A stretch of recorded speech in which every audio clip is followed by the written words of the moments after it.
And let's begin by telling you that Rivers State Governor Siminalayi Fubara has erected heads of local government administrations to take charge of the 23 council areas of the state. And this follows Monday's expiration of the statutory 3-year tenure of the elected chairman, vice chairman, and councillors. Fubara gave the directive on Tuesday morning in a statewide broadcast. He thanked the elected chairmen and councillors for their service, which, according to him, expired on Monday. Recall that Degema and Asari Toru councils were enveloped by anxiety as youths took over the secretariats following the expiration of the tenure of chairmen, councillors, and other council officials on Monday. Youths who blocked the Degema Council Secretariat vowed to remain there till tomorrow as they burst into solidarity songs demanding the exit of the chairman, Michael John Williams. And to unpack this, I am joined by what is happening in Rivers State. I'm joined by Tekena Bosi, who is a Rivers State stakeholder in Port Harcourt City project. Good afternoon. Glad to have you join me. Yeah, good afternoon. Thank you for having me. Now, you alleged that the men that invaded the council and started shooting were from the FCT minister, and that's Nyesom Wike. How sure are you about this? Yeah, we're very sure about that because the past chairman, the past Port Harcourt City local government chairman, Orwell Hunda, is loyal to the Nyesom Wike-led faction, and by right, their tenure expired, by 12:30 a.m. Today, and we got information that they were coming to invade the council secretariat and steal the council properties. And we have to move. We have to forge ahead early hours of this morning to secure the council secretariat. Not for them to now come in today with wicked security aids, and they started shooting at us, threw tear gas at us. But we resisted them and we still stayed there. They had to reinforce. Just some minutes ago, you can see my eyes all red, and they've been shooting for hours with a lot of tear gas. But now, what is the state of things right now? Has calm and normalcy been restored to the area? No, they've taken over the front of the council secretariat. So we just have to move away, in order to secure our lives. Already this morning, 2 people have already lost their lives in regards to the shooting when they came to attack us at the council secretariat. So the police officers attached to them are right now in front of the council secretariat as we speak. Let's even take a look at how the replacement of the council bosses impact the administrative structure of Rivers State government. And then what are the potential consequences for local governance? Having been that this past executive chairman have completed their tenure, yesterday, I think there was a nomination for an interim administration to take over the administrative functions of the LGA chairman because the office of the local government chairman can't be left vacant. The local government has to be running, for things for growth to be in the system of His Excellency Siminalayi Fubara. So we need the local government to be functional. Hence the need for the interim administrators the governor has just brought in to take charge of the local government. But then, Mr. Bosi, what are the implications of this move on the political landscape of Rivers State, and how might it influence future elections or even political appointments? What is going on in the state right now is set to set the state backwards. Which is their target? Which is the plan of the former governor, who is now the FCT minister, Nyesom Wike.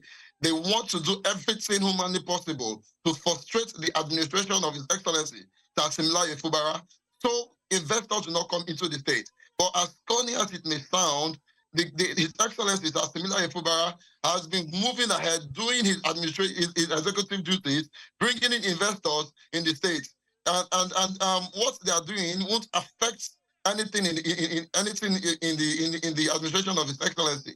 He he will go about his normal executive duties, executive functions, and the state will continue to move forward. And we will resist them in any possible way we can. We will not let them bring our state backwards. Because during the tenure of His Excellency Yesu Wike, everybody gave him the free chance to rule. You can't say because you want to impose things on the governor, then you want to start an administration. No. We're standing solidly behind the governor, His Excellency Fubara, and we'll stand with him and we'll face this to the very last. Well, we hope calm and normalcy is restored in Rivers State, but thank you so much for your time on the news. Stakeholder Port Harcourt City Project, Tekena Bossi. Thank you once again, and please stay safe. Thank you very much. In Jos, 2 people have been killed and 6 cars burnt during the clash between the task force of Jos Metropolitan Development Board and some Fulani youths. The clash, which occurred at the Buruku Market in Jos South local government area of Plateau State, erupted with irate Fulani youths resisting the JMDD task force, escorted by personnel of the police, civil defense and DSS from carrying out their enforcement order. The JMDD task force was on the enforcement of the State Executive Order 003, demolishing a illegal structure not approved by Development Board, following warnings given by the same board last September. Governor Caleb Mofwang has condemned the act by the lawless youths, describing it as shameful and uncalled for. He urged security agencies in the state to quickly apprehend the perpetrators of the crime and bring them to justice.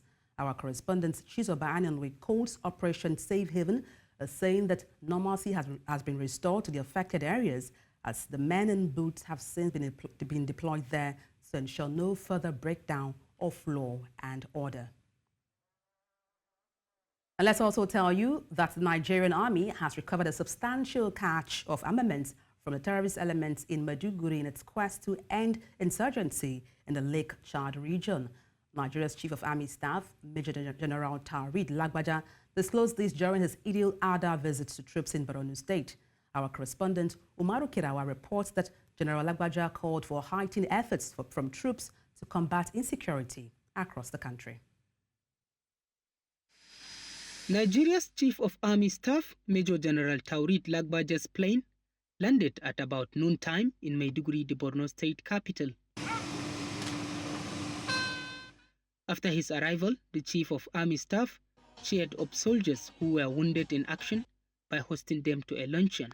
We shall continue to take the battle to the terrorists until the theater becomes free of any form of insurgency and terrorist activities. As we move into the wet season operations, I assure the Chief of Army Staff of the same commitment of our officers and men to maintain the operational tempo. Part of the ongoing efforts to secure the region resulted in the recovery and seizure of these weapons during combat and orders from the enclaves of the terrorists. The recovered weapons have been refurbished and put into action, and the army is determined to intensify its operations with a view to clear the remnants of the terrorists. As we commemorate this feast of sacrifice, I enjoin Nigerian Army personnel and their family members to renew their commitment to personal sacrifice for the growth and development of our great country, Nigeria. Your sacrifices, seen and unseen, are the bedrock of our nation's security and prosperity. Major General Taurid Lagbaja's call comes amid ongoing operations by security forces to quell insurgents' activities across Nigeria. We must remain resolute in winning all land battles against our nation's adversaries, internal and external. The Army Chief inaugurated several key infrastructural projects at the Maimalari military cantonment aimed at enhancing operational capabilities and troop welfare. The Nigerian Army looks forward to more formidable collaboration to end all forms of insecurity and create an enabling environment for economic prosperity and other democratic dividends. The Nigerian Army pledged to continue with its counter-terrorism efforts to promote stability in the region while calling on Nigerians to continue to pray for their continuous success for sustainable peace and development. In Maiduguri for News Central, Umaru Kirawa. The Lagos State Police Command has confirmed that the abducted Fuani brothers and 2 others have been rescued. The spokesperson for the command, Benjamin Hundain, made this known to newsmen on Tuesday. According to him, the brothers identified as Abbas Fuani, Yusuf Fuani, and Amtal Fuani, who were abducted on June 14th around 6 p.m. in Lagos, were rescued last night in Arugbo, Ido, by men of the Marine Police. One of the brothers is the managing director of Fuani Nigeria Limited, the sole distributor of LG, Hisense, and Maxi products in Nigeria. The 3 brothers were said to have been returning from their factory by boat when they were abducted. Thank you for staying tuned.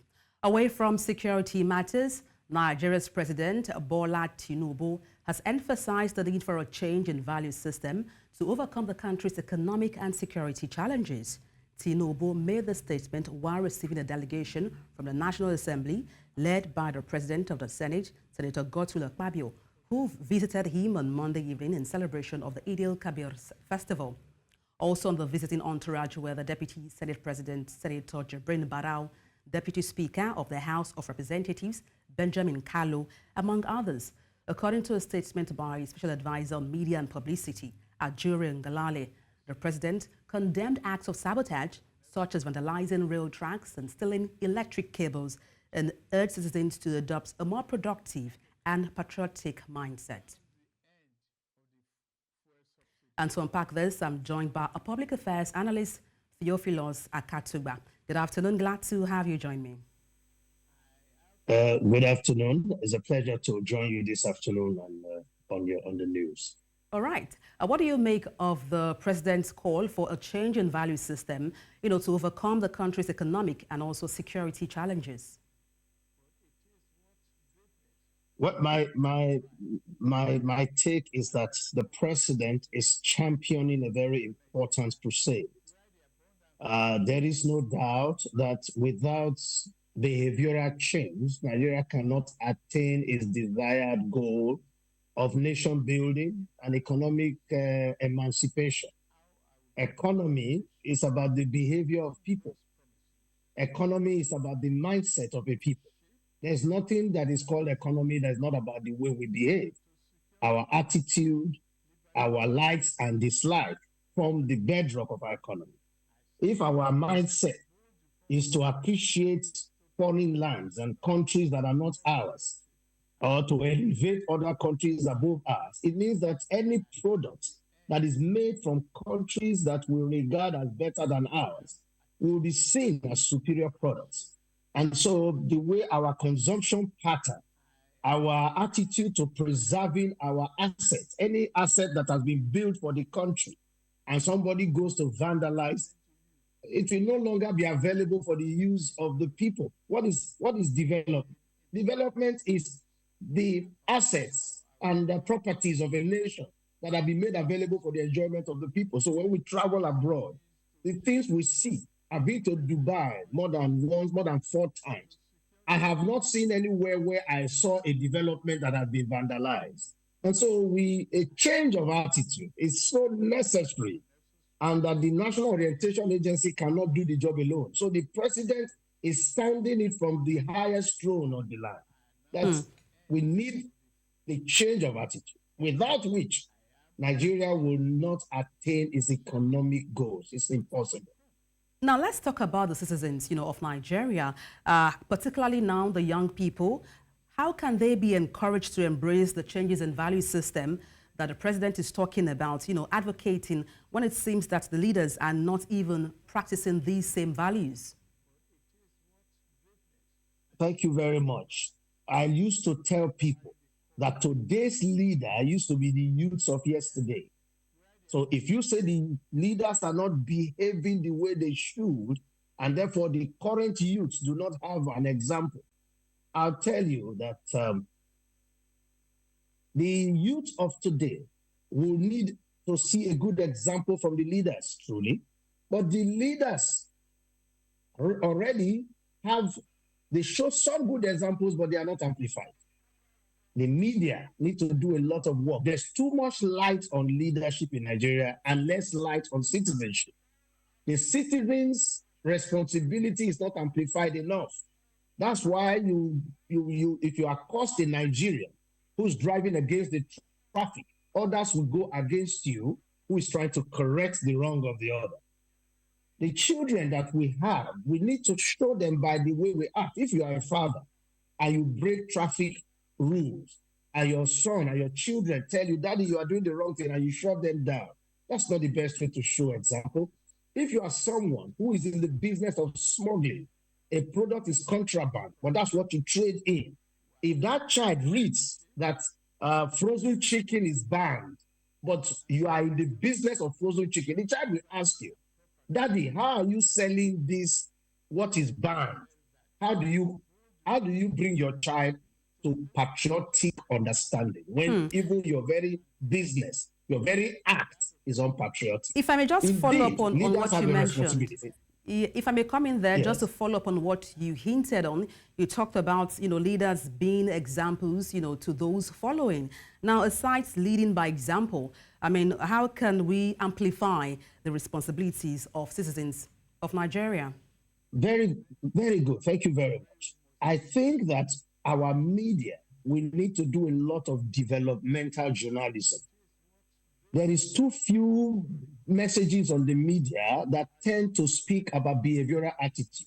For example, we saw the news that came from the east. The second Niger bridge is already being vandalized. People are already stealing the iron rods.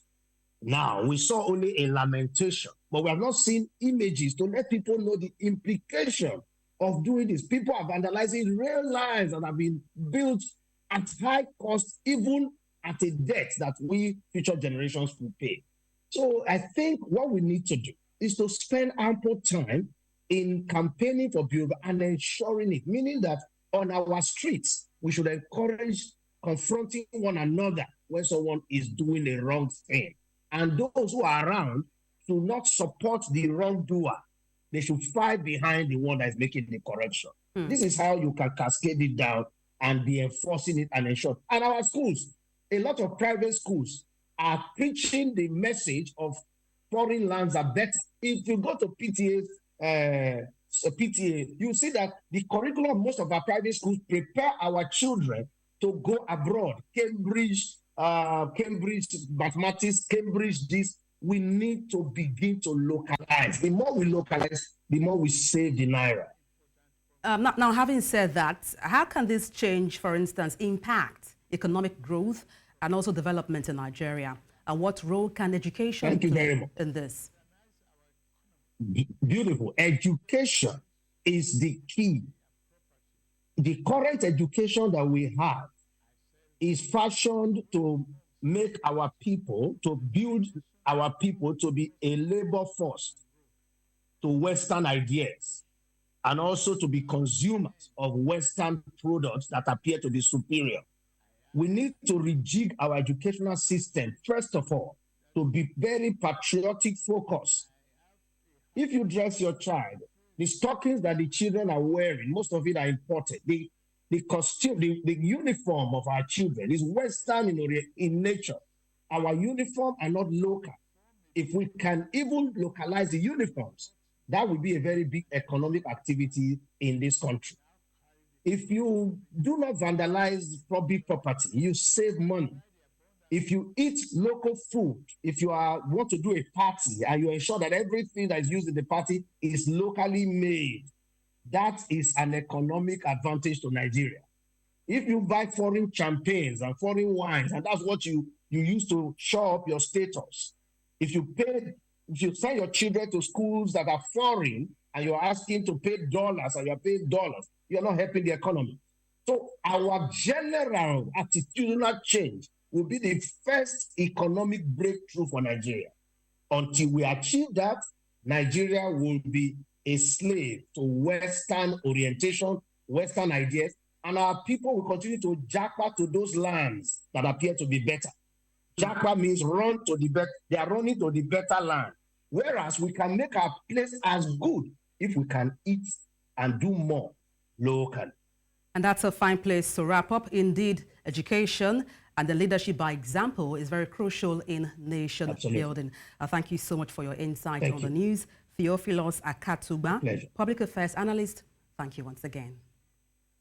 It's a pleasure. Thank you very much for having me come on the program. Meanwhile, the Labour Party presidential candidate Peter Obi on Monday faulted the plan by the federal government to buy new aircraft for the presidential fleet. He described the move as insensitive while Nigerians grapple with economic hardship occasioned by the federal government's policies. But the presidency, in a swift reaction, described Obi's comment as insensitive, wondering if he would rather have the life of the presidency jeopardized by flying faulty aircraft. Recently, the House of Representatives Committee on National Security and Intelligence asked the federal government to purchase new aircraft for President Bola Tinubu and Vice President Kashim Shettima. The committee's recommendations was contained in a report released after it investigated the status of the aircrafts in the presidential air fleet.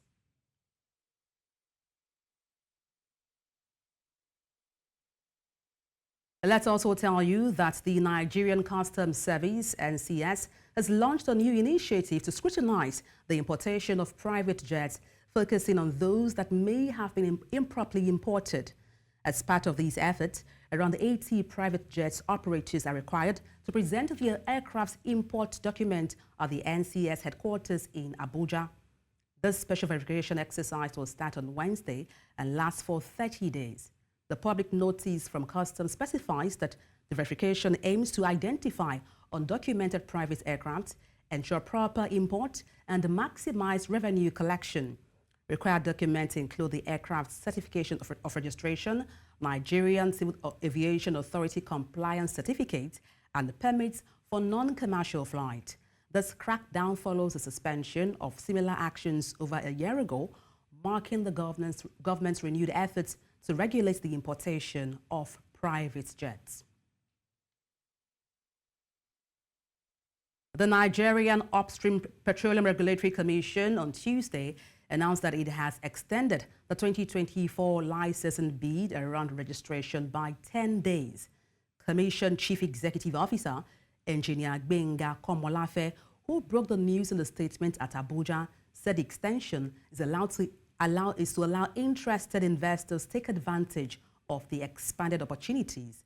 The statement was titled Nigeria Oil Block Licensing Round Updates on 2022, 23 and 2024 licensing rounds. According to the statement, to allow interested investors to take advantage of the expanded opportunity, the 2024 licensing round schedule has been amended.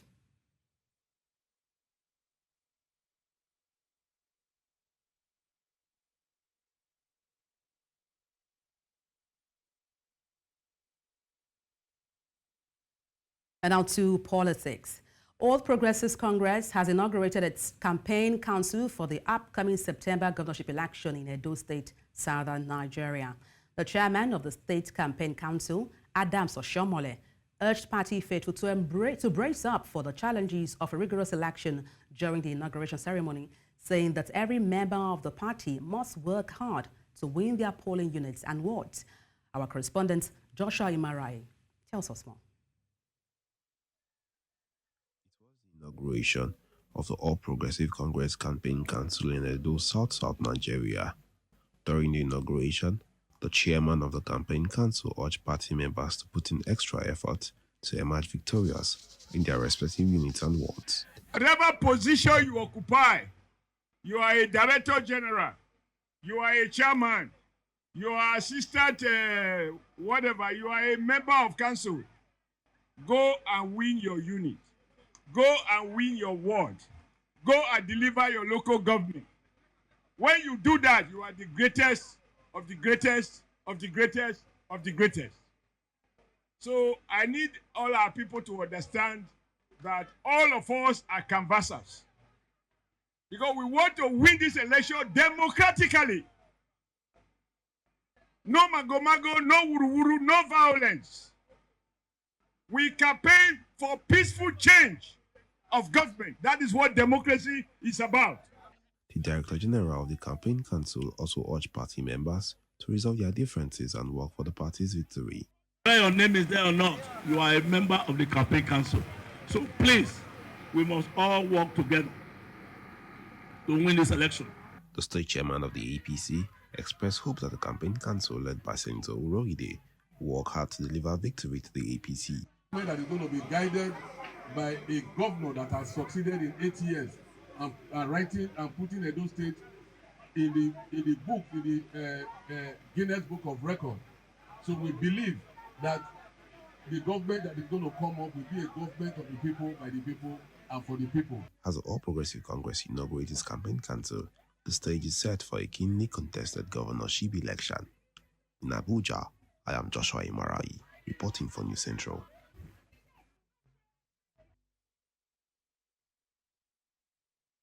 Sons and daughters of Ijebu-Ode have gathered to celebrate the annual Oju Oba festival. Oju Oba is an ancient festival celebrated by the Yoruba people of Ijebu-Ode, a major town in Ogun State, southwestern Nigeria. This annual festival usually takes place the third day after Eid el-Kabir to pay homage and show respect to the Royal Majesty, the Awujale of Ijebu land. It is one of the most spiritual and glamorous festivals celebrated in Ijebu land and generally in Ogun State as a whole.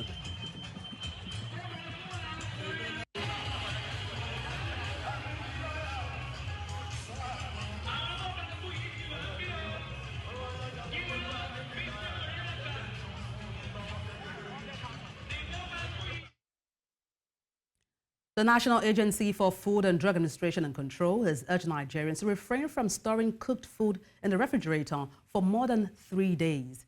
According to the agency, cooked food stored in the refrigerator for days is prone to contamination by disease-causing pathogens, key agents of foodborne diseases that can lead to death.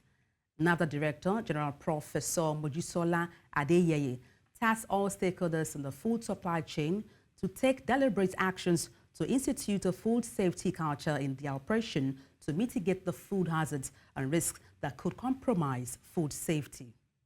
Earlier, we brought you the news of Oju Oba Festival happening in Ogun State. And now let's connect with our correspondent, Bernard Akede, who is live in Ogun State.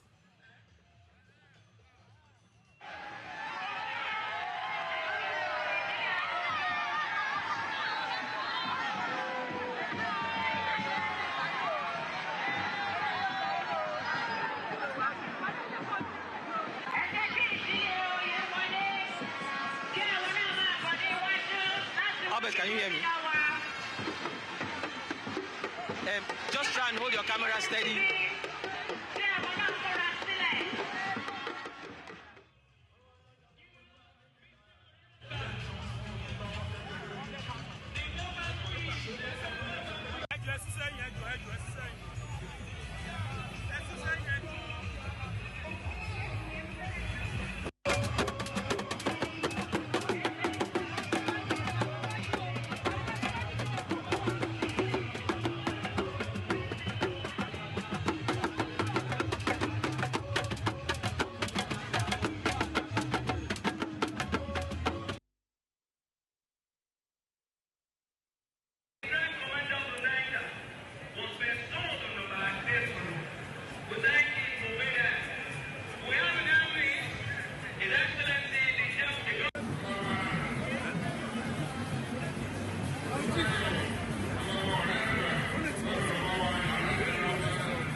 Okay.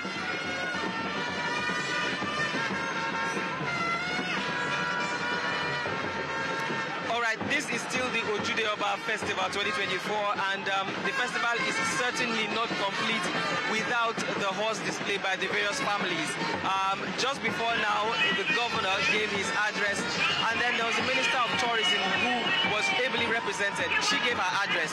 Highlight of that address was the fact that she said they would ensure that they will start conversations concerning how this festival, this annual illustrious festival, will become recognized as one of the celebrated festivals on the UNESCO list.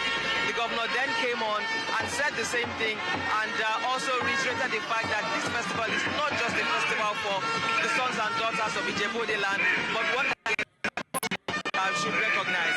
And currently now what you're seeing is the highlight of the festival, which is the horse ride display by various families. Families who are under the Balogun name, the Ode clan, that's those who are warriors in the town, will now come out and display on horseback. Unfortunately, the arena is extremely crowded, so it's difficult to get some space, and that's the reason why you're not seeing me on camera as well. But you can see the flags and banners of the leaders of these families with the pictures of their horses representing the families and the horse riders. Again, this is the climax. This is the height of the Oju Oba festival, and this is why people, illustrious sons and daughters of Ijebu land, come from all across the globe every year to celebrate this festival 2 days after the Eid festival, after Ileya as is spoken. Now, immediately after this, all these people you're seeing here will go out of the arena to their various family homes where they already have canopies, they have tables and chairs, they have food and drinks waiting for them there, and then there they will be celebrating the festival. Again, as I mentioned, it's extremely crowded here in the arena, so it's really difficult. Another horse is coming, and that's why we're being pushed. And this is exactly what it looks like here. The horses are dancing around with the people, and then there will be some regalia and some gallant display of horses, horsemen, and of drummers in and around this particular arena.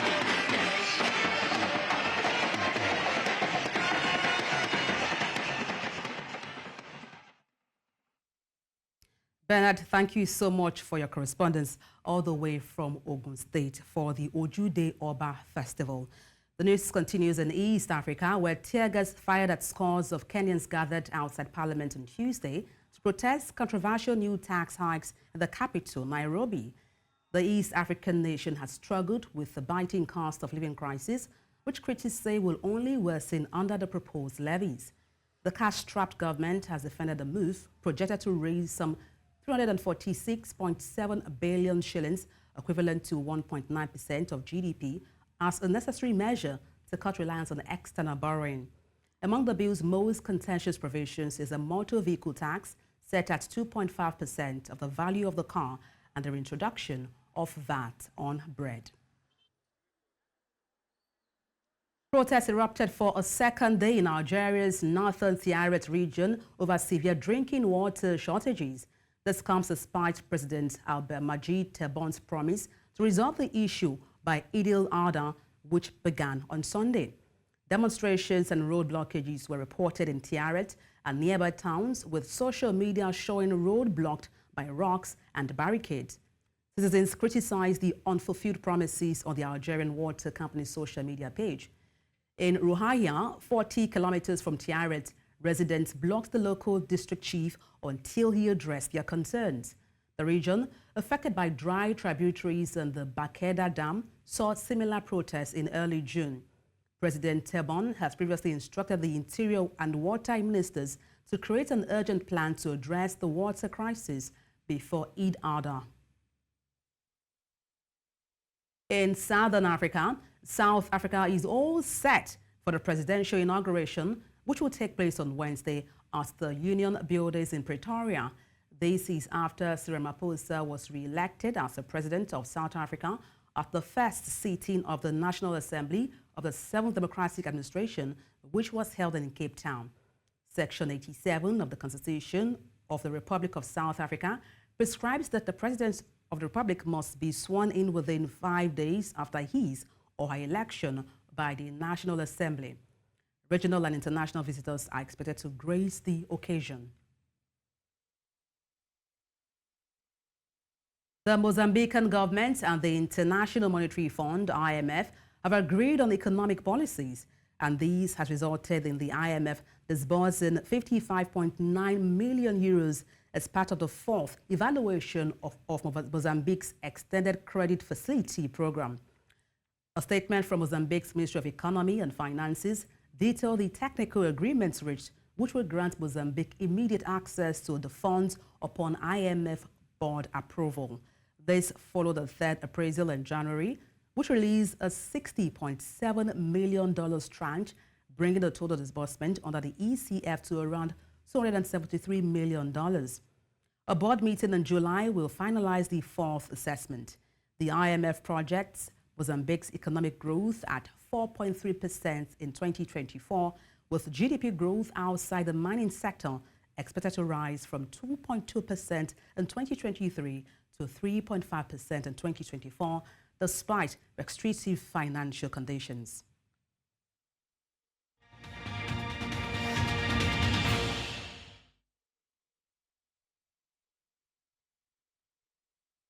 China's Foreign Ministry spokesman Liang Jian said he was not aware of the actions of two Chinese diplomats in Australia, adding the visits of Chinese Premier Li Qiang was held smoothly and achieved positive result. And this comes after Australia expressed worry on Tuesday at the clumsy behavior of the two Chinese ambassadors during a press conference, marring a much heralded visit during which Premier Li Qiang aimed to promote friendship and trade. China's second most powerful man has posed in front of giant pandas, warmly toasted Australian wine, and highlighted the need to peacefully work through differences during his rare trip to Australia. 我不了解你提到的具体情况，但是我可以告诉你的是，据我了解，第9次中澳总理的年度会晤的各项活动顺利举行，取得了积极成果。 Russian President Vladimir Putin is expected to arrive in North Korea on Tuesday in a rare visit to the reclusive communist state as he seeks support from leader Kim Jong in his war against Ukraine.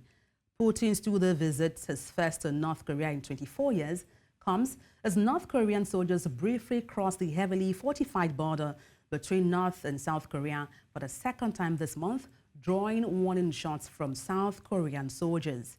In a letter published on Tuesday in Rondong Simnom, Putin expressed appreciation for North Korea's support in what he calls Russia's special military operation in Ukraine. He said he would in turn support North Korea's efforts to defend its interests in the face of what he called decades of U.S. economic pressure, provocation, blackmail, and military threats. Members of the LGBTQ community, activists and supporters celebrate as Thailand on Tuesday became the first country in Southeast Asia to legalize same-sex marriage in a historic parliamentary vote held as a victory by campaigners. The upper house Senate gave final approval by 130 votes to 4, with 18 abstentions to change the marriage law allowing same-sex couples to tie the knot. The new legislation will now go to King Maha for royal assent and come into force 120 days after publication in the official Royal Gazette.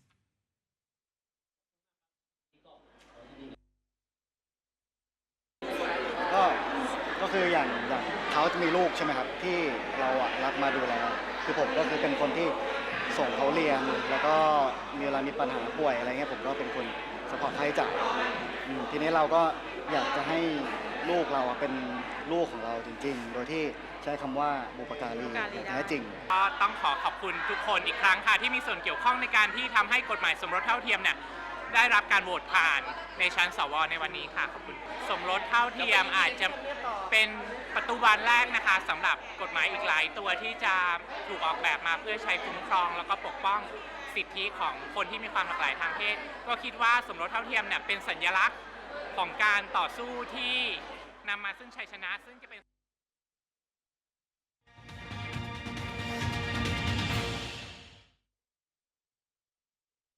The Nigerian economy has been hit hard by the departure of multinational companies. A recent report by an economist, Dr. Vincent Onwani, estimates a staggering 94 trillion naira loss in output over the past 5 years due to this exodus. Today we had Dr. Onwani on Business Edge, and he explained how the conclusion was arrived at. Or scale What we did is that over the last few years, we've tracked the exit or scale down or divestment of these notable corporates, these multinationals from Nigeria. And we now did what I can call a stakeholder analysis, value chain analysis, ecosystem analysis of this institution, and an estimated number of about 3,000 MSMEs connected directly or indirectly, some exclusively to these organizations, were also impacted. So we did business to business, B2B analysis, and most importantly, what we use is the revenue loss. Revenue losses, that we have lost as a country, or that these companies are supposed to make, that they are not making. You looking at their average revenue over the 5 years, and also average investment. So we use.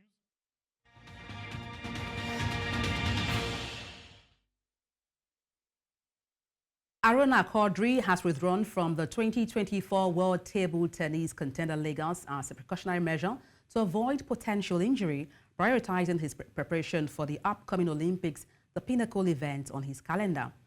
WTT Contender Legals 2024 is a little under 24 hours away from gripping the table tennis fathom in Nigeria, with play set to get underway from 19th June, and excitement continues to build ahead of the 5-day event, with host wildcards and WTT nominations confirmed for Lagos. Nigerians' attention will now be fixed on Muiz Adegoke and Abdul Basit Abdul Fatai as the local up-and-comers take up positions in the main draw as host wildcard and WTT nomination entries, respectively. Both players made their WTT series debut in the qualifying rounds at last year's WTT Contender Lagos 2023, and now gets their first taste of main draw action on the series. Ipswich Town, nearly promoted after 22 years' absence, will mark their return to the Premier League by hosting Liverpool on Saturday, August 17th. The champions Manchester City begin their title defense against Chelsea at Stamford Bridge on Sunday, August 18th. Manchester United kicks off the season at Old Trafford against Fulham on Friday, August 16th. Arsenal faces Wolves at home, while Aston Villa travels to West Ham, both on Saturday. Southampton, winners of the Championship playoffs, meet Newcastle away. Everton hosts Brighton, and Nottingham Forest plays Bournemouth on the same day. Brentford welcomes Crystal Palace on Sunday, and Leicester City, champions of the Championship, hosts Tottenham on Monday, August 19th. Ipswich's last Premier League game was a 5-0 loss to Liverpool in 2002, following their surprise 5th-place finish and subsequent relegation. Jamaica's 5-time Olympic champion, Ellen Thompson, has decided not to defend her 200-meter title at the upcoming Paris Games. Instead, the 31-year-old sprinter will focus solely on competing in the 100-meter after opting out of the event at the Jamaica trials due to a recent injury sustained during the NYC Grand Prix. Thompson Hera, who is the second fastest woman in history over 100-meter, made history by winning consecutive Olympic sprint doubles at Tokyo 2020.